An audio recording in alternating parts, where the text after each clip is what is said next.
श्री गणेशाय नमः। जगदानन्दकन्दाय प्रणतार्थे हराय च नीलाचलनिवासाय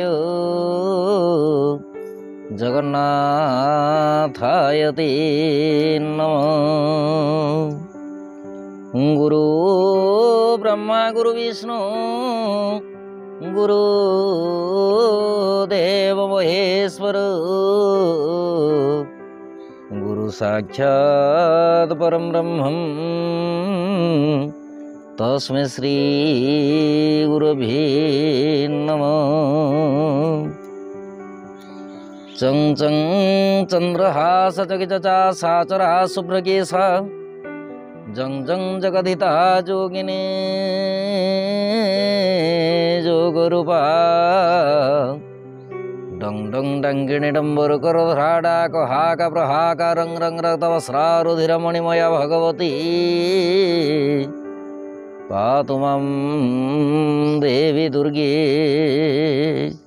नवमा भगवती शरणम। दर्शक बंधु 12 अधिपति बुद्ध महाग्रह को नमन कर जानिबा आजिर राशिफल विषय सर्वप्रथम जानिबा आजिर राशि नक्षत्र तथा पंचांग विषय। आज आषाढ़ मास शुक्ल पक्ष इंग्राजी तारीख जुलाई मास 10 तारीख 2024 मसीहा बुधवार। आज चतुर्थी तिथि मघा नक्षत्र सिंहचंद्र व्यतिपात जोग विष्टिकरण दिवा 7 घंटा 52 मिनिट पर बवकरण भोग हेब। जोगिनी नैऋत्य कोण दिवा 7 घंटा 52 मिनिट पर दक्षिण दिगरी भोग दिवा 7 घंटा 52 मिनिट पर दक्षिण दिगरी रे। आज कर्कट राशि घात 12 एवं मकर और कर्कट राशि घात चंद्र। राहु काल दिवा 11 घंटा 52 मिनिट दिवा 1 घंटा 31 मिनिट मध्य। महेंद्र बेला प्रातः 6 घंटा 10 मिनिट दिवा 7 घंटा 55 मिनिट मध्य। राहु काल में कौन आनुष्ठानिक मांगलिक शुभ कार्य करने शास्त्र सम्मत नुहे। एणुक महेंद्र बेलाटी सर्वोत्तम कारण महेंद्र बेलाटी श्रीहरि विष्णु अति प्रिय बोली शास्त्र मार्गदर्शन करिथाए। आजिर ग्रह स्थिति मंगल मेष राशि बृहस्पति वृष राशि रवि मिथुन राशि शुक्र बुध कर्कट राशि चंद्र सिंह राशि केतु कन्या राशि शनि कुंभ राशि और राहु मीन राशि गोचर करेंगे। दर्शक बंधु राशिफल जानिबा आगु जानिबा आजिर दिव्य चिंतन विषय। दिव्य चिंतन अच्छी जड़े दर्शिका प्रश्न। दर्शिका जनक प्रश्न रखिंट बृहस्पति जन्म जातक क्यों राशि रहीकि प्रबल मात्रा शुभफल दे था एवं क्यों राशि अशुभ फल दे था एथिर विषय वस्तु उपरे मार्गदर्शन करेंगे। दर्शक बंधु ज्योतिष शास्त्र कहे जदि बृहस्पति जन्मजातक कर्कट राशि अवस्थान करें जन्मजात व्यक्ति सोनादि अलंकार युक्त होगा सहित प्रबल धनवान होता है। पुत्र कलत्र प्राप्ति होगा सहित उत्तम स्त्री प्राप्ति होता है। धन एवं बुद्धि तत्संगे सुख मध्य प्रबल मात्रा मिलता है। जदि बृहस्पति सिंह राशि अवस्थान करें जन्मजातक राजनीति क्षेत्र में प्रबल मात्रा सुनाम अर्जन करें। धन रत्न बुद्धि सुख एवं स्त्री पुत्र युक्त होता है। बृहस्पति जदि स्वगृही होकर रही था जहाँकि निजर मूल त्रिकोण राशि धनुराशि और मीन राशि। बृहस्पति साधारण राशि हूँ मीन राशि और मूल त्रिकोण राशि हूँ धनुराशि। धनुराशि कि मीन राशि जदि बृहस्पति अवस्थित होता ताहेले जन्मजातक राजतुल्य सुख भोग करने सहित मंत्रणा शक्ति प्रबल मात्रा शांति अनुभव करते। सेनापतित्व गुण को ग्रहण करने सहित प्रबल मात्रा धनशाली होता। जदि कुंभ राशि बृहस्पति अवस्थान करते जन्मजातक कुलानुचित कर्म करी जीविका निर्वाह करें किंतु अल्प मात्रा निर्धन एवं दुख मध्य भोग करें। एतद् भिन्न राशि मानक बृहस्पति उणा अधिके शुभफल दे था किंतु नीचांशरे जदि बृहस्पति अवस्थान करते विशेषकर मकर राशि जदि बृहस्पति अवस्थान करी जेकोसी राशि रहीकि अंशबल दुर्बल होगी पापग्रह दृष्टि रही से स्थान में बृहस्पति शुभफल देवाई असमर्थ हो जाते। ये थिला जन दर्शिका प्रश्न। एबे आसंतु जानिबा आजिर राशिफल विषय। राशिफलटी आपणक चंद्र राशि उपर आधारित। ଆପଣଙ୍କ ଜନ୍ମକୋଷ୍ଠୀରେ ଚନ୍ଦ୍ରମା ଯେଉଁ ରାଶିରେ ଅବସ୍ଥାନ କରିଛନ୍ତି ସିଏ ହେଉଛି ଆପଣଙ୍କ ଚନ୍ଦ୍ର ରାଶି ବା ଜନ୍ମ ରାଶି। ଯଦି ଆପଣ ନିଜର ଜନ୍ମ ରାଶି ଜାଣିନାହାନ୍ତି ତାହେଲେ ପ୍ରଚଳିତ ନାମ ରାଶି ଅନୁସାରେ ରାଶିଫଳଟି ଦେଖିପାରିବେ। ଚନ୍ଦ୍ରମା ଆଜି କେତୁଙ୍କ ନକ୍ଷତ୍ରରେ ସିଂହ ରାଶିରେ ଶନିଙ୍କ ଦୃଷ୍ଟିରେ ରହି ଗୋଚର କରିବେ। ଫଳରେ ମେଷ ରାଶି ଠାରୁ ମୀନ ରାଶି ପର୍ଯ୍ୟନ୍ତ ଦ୍ୱାଦଶ ରାଶି ଉପରେ ଚନ୍ଦ୍ରମାଙ୍କ କେଉଁ ପ୍ରକାର ପ୍ରଭାବ ରହିବ ଉକ୍ତ ବିଷୟବସ୍ତୁ ଉପରେ ପରିଚିତ ହେବା। କାଳପୁରୁଷ ଚକ୍ରର ପ୍ରଥମ ରାଶି ମେଷ ରାଶି। ମେଷ ରାଶି ବ୍ୟକ୍ତିବିଶେଷଙ୍କ ପାଇଁ ଦିନଟିରେ ଚନ୍ଦ୍ରମା ରାଶିଠାରୁ ପଞ୍ଚମ ସ୍ଥାନରେ ଗୋଚର କରିବେ। ଫଳରେ କାର୍ଯ୍ୟକ୍ଷେତ୍ର ଏବଂ ବ୍ୟବସାୟରେ ମାନସିକ ଅସ୍ଥିରତା ରହିପାରେ। ସରକାରୀ ବେସରକାରୀ କର୍ମକୁ ନେଇକି କର୍ମବହୁଳ ହେବାର ସୂଚନାରୁ ଜଣାଯାଏ।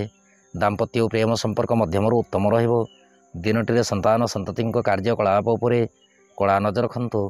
ଆର୍ଥିକ ଦୃଷ୍ଟିକୋଣରୁ ଦେଖିବାକୁ ଗଲେ ଦିନଟି ବିଶେଷ ସୁଖଦାୟକ ନୁହେଁ। ସ୍ୱାସ୍ଥ୍ୟ ଶରୀର ପ୍ରତି ସଦାସର୍ବଦା ଯତ୍ନଶୀଳ ରୁହନ୍ତୁ। ଦିନଟିରେ ଚକ୍ଷୁ ପୀଡ଼ାର ସୂଚନା ଅଛି। ଯାତ୍ରା ପାଇଁ ଦିନଟି ବିଶେଷ ସୁଖଦାୟକ ନୁହେଁ। ବିଦ୍ୟାର୍ଥୀ ଓ ମହିଳାମାନେ କାର୍ଯ୍ୟକ୍ଷେତ୍ରରେ ଅନ୍ୟର ମାଧ୍ୟମରେ କର୍ମ ସମ୍ପାଦନ କରିବେ। ଆପଣଙ୍କ ପାଇଁ ଶୁଭ ରଙ୍ଗ ଆଜି ଫିକା ଗୋଲାପୀ ରଙ୍ଗ, ଶୁଭ ଅଙ୍କ 8। ଆପଣ ଆଜି ଦୁମ୍ ଦୁର୍ଗାୟ ନମଃ ଏହି ମନ୍ତ୍ରକୁ ପଠନ କରନ୍ତୁ। ଦିନଟି ଅତ୍ୟନ୍ତ ସୁଖଦାୟକ ହେବ। ବୃଷ ରାଶି। ବୃଷ ରାଶି ବ୍ୟକ୍ତିବିଶେଷଙ୍କ ପାଇଁ ଦିନଟିରେ ଚନ୍ଦ୍ରମା ରାଶିଠାରୁ ଚତୁର୍ଥ ସ୍ଥାନରେ ଗୋଚର କରିବେ। ଫଳରେ କାର୍ଯ୍ୟକ୍ଷେତ୍ର ଏବଂ ବ୍ୟବସାୟରେ କ୍ଲେଶ ବୃଦ୍ଧିର ସୂଚନା ଅଛି। ସରକାରୀ ବେସରକାରୀ କର୍ମକୁ ନେଇକି କଳହର ବାତାବରଣ ସଂଗଠିତ ହୋଇପାରେ। ଦାମ୍ପତ୍ୟ ଓ ପ୍ରେମ ସମ୍ପର୍କ ସଦୃଢ଼ ରଖନ୍ତୁ। ଭୂ ସମ୍ବନ୍ଧୀୟ କାର୍ଯ୍ୟକଳାପକୁ ନେଇକି ବାଦ ବିବାଦ ଉତ୍ପନ୍ନ ହେବା ସହିତ ଦିନଟିରେ ମାତୃପୀଡ଼ାର ସୂଚନା ଅଛି। ଆର୍ଥିକ ସ୍ଥିତି ପ୍ରତି ଅନୁଧ୍ୟାନ ରଖନ୍ତୁ। ସ୍ୱାସ୍ଥ୍ୟ ଶରୀର ମଧ୍ୟମରୁ ଉତ୍ତମ ରହିବ। ଯାତ୍ରା ପାଇଁ ଦିନଟି ବିଶେଷ ସୁଖଦାୟକ ନୁହେଁ। ବିଦ୍ୟାର୍ଥୀ ଓ ମହିଳାମାନେ କାର୍ଯ୍ୟକ୍ଷେତ୍ରରେ ସ୍ୱାସ୍ଥ୍ୟ ହାନିର ସୂଚନା ଲକ୍ଷ୍ୟ କରିବେ। ଆପଣଙ୍କ ପାଇଁ ଶୁଭ ରଙ୍ଗ ଆଜି ଧବଳବର୍ଣ୍ଣ ରଙ୍ଗ, ଶୁଭ ଅଙ୍କ 2। ଆପଣ ଆଜି କ୍ଲିଂ କୃଷ୍ଣାୟ ନମଃ ଏହି ମନ୍ତ୍ରକୁ ପଠନ କରନ୍ତୁ। ଦିନଟି ଅତ୍ୟନ୍ତ ସୁଖଦାୟକ ହେବ। ମିଥୁନ ରାଶି। ମିଥୁନ ରାଶି ବ୍ୟକ୍ତିବିଶେଷଙ୍କ ପାଇଁ ଦିନଟିରେ ଚନ୍ଦ୍ରମା ରାଶିଠାରୁ ତୃତୀୟ ସ୍ଥାନରେ ଗୋଚର କରିବେ। ଫଳରେ କାର୍ଯ୍ୟକ୍ଷେତ୍ର ଏବଂ ବ୍ୟବସାୟରେ କର୍ମ ତତ୍ପରତା ବୃଦ୍ଧି ହେବ। ସରକାରୀ ବେସରକାରୀ କର୍ମକୁ ନେଇକି ସାହାଯ୍ୟ ସହାନୁଭୂତି ପ୍ରାପ୍ତି କରିବେ। ଦାମ୍ପତ୍ୟ ଓ ପ୍ରେମ ସମ୍ପର୍କ ସୁଖଦ ରହିବା ସହିତ ଆର୍ଥିକ ସ୍ଥିତି ଅତି ଉତ୍ତମ ଅଟେ। ଯାତ୍ରା ପାଇଁ ଦିନଟି ମଧ୍ୟମ ଫଳଦାୟକ। ସ୍ୱାସ୍ଥ୍ୟ ଶରୀର ସୁଖଦ ରହିବ। ବିଦ୍ୟାର୍ଥୀ ଓ ମହିଳାମାନେ କାର୍ଯ୍ୟକ୍ଷେତ୍ରରେ କୃତିତ୍ୱ ଅର୍ଜନ କରିବେ। ଆପଣଙ୍କ ପାଇଁ ଶୁଭ ରଙ୍ଗ ଆଜି ସବୁଜ ବର୍ଣ୍ଣ ରଙ୍ଗ, ଶୁଭ ଅଙ୍କ 5। ଆପଣ ଆଜି ରାମରକ୍ଷା ସ୍ତୋତ୍ର ପାଠ କରନ୍ତୁ। ଦିନଟି ଅତ୍ୟନ୍ତ ସୁଖଦାୟକ ହେବ। କର୍କଟ ରାଶି। କର୍କଟ ରାଶି ବ୍ୟକ୍ତିବିଶେଷଙ୍କ ପାଇଁ ଦିନଟିରେ ଚନ୍ଦ୍ରମା ରାଶିଠାରୁ ଦ୍ୱିତୀୟ ସ୍ଥାନରେ ଗୋଚର କରିବେ। ଫଳରେ କାର୍ଯ୍ୟକ୍ଷେତ୍ର ଏବଂ ବ୍ୟବସାୟରେ ବୁଝି ବିଚାରିକି କର୍ମ ସମ୍ପାଦନ କରନ୍ତୁ। ସରକାରୀ ବେସରକାରୀ କର୍ମକୁ ନେଇକି ତରତର ନିଷ୍ପତ୍ତି ନିଅନ୍ତୁ ନାହିଁ। ଦାମ୍ପତ୍ୟ ଓ ପ୍ରେମ ସମ୍ପର୍କ ବିଶେଷ ସୁଖଦାୟକ ନୁହେଁ। ଆର୍ଥିକ ସ୍ଥିତି ପ୍ରତି ଅନୁଧ୍ୟାନ ରଖନ୍ତୁ। ଦିନଟିରେ ଅପବ୍ୟୟ ଖର୍ଚ୍ଚ ମଧ୍ୟ ହୋଇପାରେ। ସ୍ୱାସ୍ଥ୍ୟ ଶରୀର ଦୁର୍ବଳ ରହିବା ସହିତ ଯାତ୍ରା ସମୟରେ ଅଶାନ୍ତିର ବାତାବରଣ ରହିପାରେ। ବିଦ୍ୟାର୍ଥୀ ଓ ମହିଳାମାନେ କାର୍ଯ୍ୟକ୍ଷେତ୍ରରେ କର୍ମ ବିମୁଖ ହେବେ। ଆପଣଙ୍କ ପାଇଁ ଶୁଭ ରଙ୍ଗ ଆଜି ହଳଦୀ ବର୍ଣ୍ଣ ରଙ୍ଗ, ଶୁଭ ଅଙ୍କ 3। ଆପଣ ଆଜି ଶୀତକୁଞ୍ଚିକା ମନ୍ତ୍ର ପଠନ କରନ୍ତୁ। ଦିନଟି ଅମୃତ ତୁଲ୍ୟ ହେବ। ସିଂହ ରାଶି। ସିଂହ ରାଶି ବ୍ୟକ୍ତିବିଶେଷଙ୍କ ପାଇଁ ଦିନଟିରେ ଚନ୍ଦ୍ରମା ରାଶିରେ ଗୋଚର କରିବେ। ଫଳରେ କାର୍ଯ୍ୟକ୍ଷେତ୍ର ଏବଂ ବ୍ୟବସାୟରେ ଆକସ୍ମିକ ସୁସମ୍ବାଦ ଶ୍ରବଣ କରିବେ। ସରକାରୀ ବେସରକାରୀ କର୍ମକୁ ନେଇକି ଆଶାତୀତ ଫଳପ୍ରାପ୍ତି ହେବ। ଦାମ୍ପତ୍ୟ ଓ ପ୍ରେମ ସମ୍ପର୍କ ମାଧୁର୍ଯ୍ୟ ଭରା ରହିବ। ଆର୍ଥିକ ସ୍ଥିତି ଅତି ଉତ୍ତମ ଅଟେ। ସ୍ୱାସ୍ଥ୍ୟ ଶରୀର ପ୍ରତି ଧ୍ୟାନ ରଖନ୍ତୁ। ଯାତ୍ରା ପାଇଁ ଦିନଟି ଆପଣଙ୍କ ପକ୍ଷରେ ଯିବ। ବିଦ୍ୟାର୍ଥୀ ଓ ମହିଳାମାନେ କାର୍ଯ୍ୟକ୍ଷେତ୍ରରେ ଆଶାତୀତ ଫଳପ୍ରାପ୍ତି କରିବେ। ଆପଣଙ୍କ ପାଇଁ ଶୁଭ ରଙ୍ଗ ଆଜି ଘୃତବର୍ଣ୍ଣ ରଙ୍ଗ, ଶୁଭ ଅଙ୍କ 1। ଆପଣ ଆଜି ପିତାମାତାଙ୍କ ଠାରୁ ଆଶୀର୍ବାଦ ଗ୍ରହଣ କରନ୍ତୁ। ଦିନଟି ଅତ୍ୟନ୍ତ ସୁଖଦାୟକ ହେବ। କନ୍ୟା ରାଶି। କନ୍ୟା ରାଶି ବ୍ୟକ୍ତିବିଶେଷଙ୍କ ପାଇଁ ଦିନଟିରେ ଚନ୍ଦ୍ରମା ରାଶିଠାରୁ ଦ୍ୱାଦଶ ସ୍ଥାନରେ ଗୋଚର କରିବେ। ଫଳରେ କାର୍ଯ୍ୟକ୍ଷେତ୍ର ଏବଂ ବ୍ୟବସାୟରେ ମନସ୍ତାପ ବୃଦ୍ଧି ହେବ। ସରକାରୀ ବେସରକାରୀ କର୍ମକୁ ନେଇକି ଉପରିସ୍ଥ କର୍ମଚାରୀଙ୍କ ପରାମର୍ଶ ଅନୁସାରେ କର୍ମ ସମ୍ପାଦନ କରନ୍ତୁ। ଆଇନ ଅଦାଲତ କର୍ମ ଯଦି କିଛି ଥାଏ ତାହେଲେ ପରିଚିତ ବ୍ୟକ୍ତିଙ୍କ ମାଧ୍ୟମରେ କର୍ମ ସମ୍ପାଦନ କରିବା ନିତାନ୍ତ ଆବଶ୍ୟକ। ଦାମ୍ପତ୍ୟ ଓ ପ୍ରେମ ସମ୍ପର୍କ ସଦୃଢ଼ ରଖନ୍ତୁ। ଆର୍ଥିକ ସ୍ଥିତି ପ୍ରତି ମନସ୍ତାପ ବୃଦ୍ଧି ହୋଇପାରେ। ସ୍ୱାସ୍ଥ୍ୟ ଶରୀର ମଧ୍ୟମରୁ ଉତ୍ତମ ରହିବ। ଯାତ୍ରା ପାଇଁ ଦିନଟି ବିଶେଷ ସୁଖଦାୟକ ନୁହେଁ। ବିଦ୍ୟାର୍ଥୀ ଓ ମହିଳାମାନେ କାର୍ଯ୍ୟକ୍ଷେତ୍ରରେ ଅନ୍ୟ ଉପରେ ନିର୍ଭରଶୀଳ ରହିବେ। ଆପଣଙ୍କ ପାଇଁ ଶୁଭ ରଙ୍ଗ ଆଜି ଆକାଶୀ ବର୍ଣ୍ଣ ରଙ୍ଗ, ଶୁଭ ଅଙ୍କ 4। ଆପଣ ଆଜି ବିଷ୍ଣୁ ଚରଣାମୃତ ସେବନ କରନ୍ତୁ। ଦିନଟି ଅତ୍ୟନ୍ତ ସୁଖଦାୟକ ହେବ। ତୁଳା ରାଶି। ତୁଳା ରାଶି ବ୍ୟକ୍ତିବିଶେଷଙ୍କ ପାଇଁ ଦିନଟିରେ ଚନ୍ଦ୍ରମା ରାଶିଠାରୁ ଏକାଦଶ ସ୍ଥାନରେ ଗୋଚର କରିବେ। ଫଳରେ କାର୍ଯ୍ୟକ୍ଷେତ୍ର ଏବଂ ବ୍ୟବସାୟରେ ସଫଳତାର ଚାବିକାଠି ପ୍ରାପ୍ତି ହେବ। ସରକାରୀ ବେସରକାରୀ କର୍ମକୁ ନେଇକି ଆକସ୍ମିକ କାର୍ଯ୍ୟସିଦ୍ଧିର ସୂଚନା ପରିଲକ୍ଷିତ ହୁଏ। ଦାମ୍ପତ୍ୟ ଓ ପ୍ରେମ ସମ୍ପର୍କ ସୁଖଦ ରହିବା ସହିତ ଦିନଟିରେ ବନ୍ଧୁ ମିଳନର ସୁଯୋଗ ପ୍ରାପ୍ତି କରିବେ। ଆର୍ଥିକ ସ୍ଥିତି ଅତି ଉତ୍ତମ ଅଟେ। ସ୍ୱାସ୍ଥ୍ୟ ଶରୀର ସୁଖଦ ରହିବ। ଯାତ୍ରା ପାଇଁ ଦିନଟି ଆପଣଙ୍କ ପକ୍ଷରେ ଯିବ। ବିଦ୍ୟାର୍ଥୀ ଓ ମହିଳାମାନେ କାର୍ଯ୍ୟକ୍ଷେତ୍ରରେ ତରତର ନିଷ୍ପତ୍ତି ନେଇକି ସନ୍ତାପିତ ହୋଇପାରନ୍ତି। ଆପଣଙ୍କ ପାଇଁ ଶୁଭ ରଙ୍ଗ ଆଜି ଧବଳ ବର୍ଣ୍ଣ ରଙ୍ଗ, ଶୁଭ ଅଙ୍କନ। ଆପଣ ଆଜି ସିଦ୍ଧକୁଞ୍ଚିକା ମନ୍ତ୍ର ପଠନ କରନ୍ତୁ। ଦିନଟି ଅମୃତ ତୁଲ୍ୟ ହେବ। ବିଛା ରାଶି ବ୍ୟକ୍ତିବିଶେଷଙ୍କ ପାଇଁ ଦିନଟିରେ ଚନ୍ଦ୍ରମା ରାଶିଠାରୁ ଦଶମ ସ୍ଥାନରେ ଗୋଚର କରିବେ। ଫଳରେ କାର୍ଯ୍ୟକ୍ଷେତ୍ର ଏବଂ ବ୍ୟବସାୟରେ ଆୟ ସ୍ଥିତି ସବଳ ରହିବ। ମିଳିତ ବ୍ୟବସାୟକୁ ନେଇକି ପ୍ରବଳ ମାତ୍ରାରେ ଲାଭର ସୂଚନା ଅଛି। ସରକାରୀ ବେସରକାରୀ କର୍ମକୁ ନେଇକି ବୃଥା ଭ୍ରମଣ ପରିଲକ୍ଷିତ ହୁଏ। ଦାମ୍ପତ୍ୟ ଓ ପ୍ରେମ ସମ୍ପର୍କ ଅତି ଉତ୍ତମ ରହିବ। ସହଧର୍ମିଣୀଙ୍କ ପରାମର୍ଶ ଅନୁସାରେ ଗୃହ କାର୍ଯ୍ୟ ସମ୍ପାଦନ କରନ୍ତୁ। ପ୍ରେମ ସମ୍ପର୍କକୁ ନେଇକି ନୂତନ ଅନୁଭୂତି ଜାଗ୍ରତ ହେବ। ଆର୍ଥିକ ସ୍ଥିତି ଅତି ଉତ୍ତମ ଅଟେ। ସ୍ୱାସ୍ଥ୍ୟ ଶରୀର ସୁଖଦ ରହିବା ସହିତ ଯାତ୍ରା ସମୟରେ ଶୁଭଫଳ ପ୍ରାପ୍ତି ହେବ। ବିଦ୍ୟାର୍ଥୀ ଓ ମହିଳାମାନେ କାର୍ଯ୍ୟକ୍ଷେତ୍ରରେ ସ୍ୱକର୍ମରେ ଅତ୍ୟନ୍ତ ଖୁସି ଅନୁଭବ କରିବେ। ଆପଣଙ୍କ ପାଇଁ ଶୁଭ ରଙ୍ଗ ଆଜି ସିନ୍ଦୁରବର୍ଣ୍ଣ ରଙ୍ଗ, ଶୁଭ ଅଙ୍କ 2।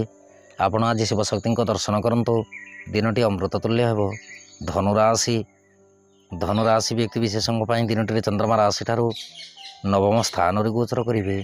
ଫଳରେ କାର୍ଯ୍ୟକ୍ଷେତ୍ର ଏବଂ ବ୍ୟବସାୟରେ ଅଳ୍ପ ମାତ୍ରାରେ ଆଶ୍ୱସ୍ତି ଲାଭ ହେବ। ସରକାରୀ ବେସରକାରୀ କର୍ମକୁ ନେଇକି ମନୋବଳ ସବଳ ରହିବ। ଦାମ୍ପତ୍ୟ ଓ ପ୍ରେମ ସମ୍ପର୍କ ସୁଖଦ ଅଟେ। ଆର୍ଥିକ ସ୍ଥିତି ଅତି ଉତ୍ତମ ରହିବ। ଦିନଟିରେ ଧାର କରଜ ଦେଇଥିବା ସମ୍ପତ୍ତି ଫେରସ୍ତ ପାଇପାରନ୍ତି। ବାଦ ବିବାଦ ତଥା ନ୍ୟାୟ ନିଷ୍ପତ୍ତି କର୍ମରେ ଯୋଗଦାନ ରଖନ୍ତୁ ନାହିଁ। ସ୍ୱାସ୍ଥ୍ୟ ଶରୀର ପ୍ରତି ଧ୍ୟାନ ରଖନ୍ତୁ। ଯାତ୍ରା ପାଇଁ ଦିନଟି ସୁଖଦ ଅଟେ। ଦିନଟିରେ ଧର୍ମ କର୍ମ ରୀତିନୀତି ପ୍ରତି ପ୍ରବଳ ମାତ୍ରାରେ ଆଗ୍ରହ ଜାତ ହେବ। ବିଦ୍ୟାର୍ଥୀ ଓ ମହିଳାମାନେ କାର୍ଯ୍ୟକ୍ଷେତ୍ରରେ ଆଶାତୀତ ଫଳ ପ୍ରାପ୍ତି କରିବେ। ଆପଣଙ୍କ ପାଇଁ ଶୁଭ ରଙ୍ଗ ଆଜି ପୀତବର୍ଣ୍ଣ ରଙ୍ଗ, ଶୁଭ ଅଙ୍କ 8। ଆପଣ ଆଜି ଅସହାୟ ବ୍ୟକ୍ତିଙ୍କୁ ସାହାଯ୍ୟ ହୁଅନ୍ତୁ। ଦିନଟି ଅତ୍ୟନ୍ତ ସୁଖଦାୟକ ହେବ। ମକର ରାଶି ବ୍ୟକ୍ତିବିଶେଷଙ୍କ ପାଇଁ ଦିନଟିରେ ଚନ୍ଦ୍ରମା ରାଶିଠାରୁ ଅଷ୍ଟମ ସ୍ଥାନରେ ଗୋଚର କରିବେ। ଫଳରେ କାର୍ଯ୍ୟକ୍ଷେତ୍ର ଏବଂ ବ୍ୟବସାୟରେ ଘାତ ପ୍ରତିଘାତ ଯୋଗ ସଂଗଠିତ ହୋଇପାରେ। ସରକାରୀ ବେସରକାରୀ କର୍ମକୁ ନେଇକି ମନୋବଳ ଦୁର୍ବଳ ରହିବ। ଦାମ୍ପତ୍ୟ ଓ ପ୍ରେମ ସମ୍ପର୍କ ବିଶେଷ ସୁଖଦାୟକ ନୁହେଁ। ଦିନଟିରେ ଦୁର୍ଘଟଣାରେ ଗ୍ରସିତ ହୋଇପାରନ୍ତି। ଆର୍ଥିକ ସ୍ଥିତି ସଦୃଢ଼ ରଖନ୍ତୁ। ସ୍ୱାସ୍ଥ୍ୟ ଶରୀର ପ୍ରତି ଧ୍ୟାନ ରଖିବା ନିତାନ୍ତ ଆବଶ୍ୟକ। ଯାତ୍ରା ପାଇଁ ଦିନଟି ସୁଖଦ ନୁହେଁ। ବିଦ୍ୟାର୍ଥୀ ଓ ମହିଳାମାନେ କାର୍ଯ୍ୟକ୍ଷେତ୍ରରେ କର୍ମ ବିମୁଖ ହେବେ। ଆପଣଙ୍କ ପାଇଁ ଶୁଭ ରଙ୍ଗ ଆଜି ଘନ ନୀଳ ରଙ୍ଗ, ଶୁଭ ଅଙ୍କ 5। ଆପଣ ଆଜି କୁଳବୃଦ୍ଧ ବୟସ୍କ ବ୍ୟକ୍ତିଙ୍କୁ କିଛି ଖାଇବା ଦ୍ରବ୍ୟ ଦାନ କରନ୍ତୁ। ଦିନଟି ଅତ୍ୟନ୍ତ ସୁଖଦାୟକ ହେବ। କୁମ୍ଭ ରାଶି ବ୍ୟକ୍ତିବିଶେଷଙ୍କ ପାଇଁ ଦିନଟିରେ ଚନ୍ଦ୍ରମା ରାଶିଠାରୁ ସପ୍ତମ ସ୍ଥାନରେ ଗୋଚର କରିବେ। ଫଳରେ ଦୃଢ଼ ସଂକଳ୍ପିତ ଭାବେ କାର୍ଯ୍ୟକ୍ଷେତ୍ରରେ କର୍ମ ସମ୍ପାଦନ ହେବ। ସରକାରୀ ବେସରକାରୀ କର୍ମକୁ ନେଇକି ଅତ୍ୟନ୍ତ ଖୁସି ଅନୁଭବ କରିବେ। ଦିନଟିରେ ମାନ ସମ୍ମାନ ପ୍ରାପ୍ତି ହେବା ସହିତ ଦାମ୍ପତ୍ୟ ଓ ପ୍ରେମ ସମ୍ପର୍କ ସୁଖଦ ରହିବ। ଆର୍ଥିକ ସ୍ଥିତି ଅତି ଉତ୍ତମ ଅଟେ। ସ୍ୱାସ୍ଥ୍ୟ ଶରୀର ସୁଖଦ ରହିବା ସହିତ ଯାତ୍ରା ସମୟରେ ଶୁଭଫଳ ପ୍ରାପ୍ତି କରିବେ।